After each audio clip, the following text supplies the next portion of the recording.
Of the 7 billion people in the world today, everybody poops, but 2.5 billion people do not have a hygienic toilet.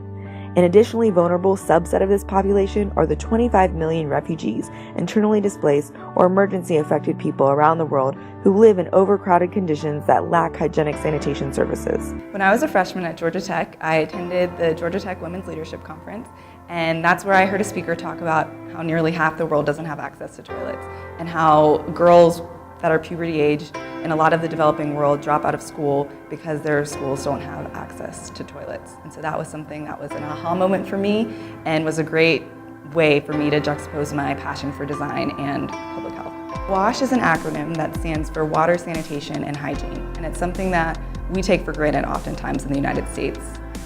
A lot of the world has to plan their day around when they can go to the bathroom or where they can go to the bathroom, and it's something that really inhibits them from being able to pursue higher education or pursuing careers. So that's why it's really important. So I founded Wish for WASH last fall as a social impact organization that's intended to bring innovation to sanitation through culturally specific design, research, and education. Its intention is to use human-centered design principles to empower people to live dignified lives. We are a primarily female organization with designers, engineers, business people, policy people, all working together to empower these marginalized people that don't have access to sanitation.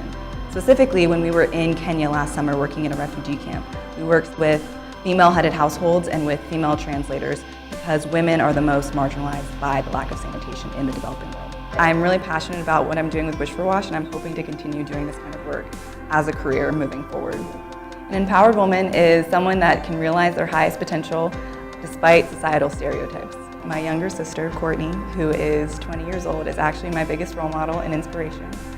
She is fierce and she goes after her dreams without any inhibitions, and I aspire to be like her every day. So I was actually able to judge an invention competition at an elementary school a couple weeks ago where 4th and 5th graders were designing products and pitching them like they were small entrepreneurs. And it's really cool to see and be a part of that movement in education and in my community as a whole. If I could have a legacy, it would be to inspire all young people, college-age people, recent graduates to realize that they do have a power to make a difference in this world. Sanitation is something that I'm really passionate about, and it's something that I spend a lot of hours thinking about.